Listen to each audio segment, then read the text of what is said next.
تبارك الذي جعل في السماء بروجا وجعل فيها سراجا وقمرا منيرا وهو الذي جعل الليل والنهار خلفة لمن أراد أن يذكر أو أراد شكورا وعباد الرحمن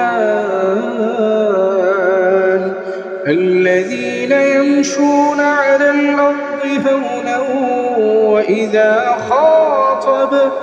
وإذا خاطبهم الجاهلون قالوا سلاما والذين يبيتون لربهم سجدا وقياما والذين يقولون ربنا اصرف عنا عذاب جهنم إن عذابها كان غراما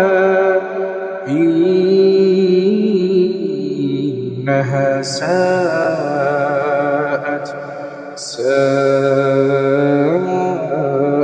مستقرا ومقاما সুবহানাল্লাহ, আলহামদুলিল্লাহ। কি অসাধারণ কোরআন তেলাওয়াত! এত সুন্দর কোরআন তেলাওয়াত যারা শুনেছে একমাত্র তারাই বুঝতে পারবে এটি কত মধুর, কত শান্তিময়, কত তৃপ্তি দেয় মনের মধ্যে, একটা শান্তি অনুভব হয় যেটা দুনিয়ার কোনো জিনিসে পাওয়া যায় না। এতটা শান্তি, এতটা মসৃণ কোরআন তেলাওয়াত যারা শুনেছে তারাই বুঝবে।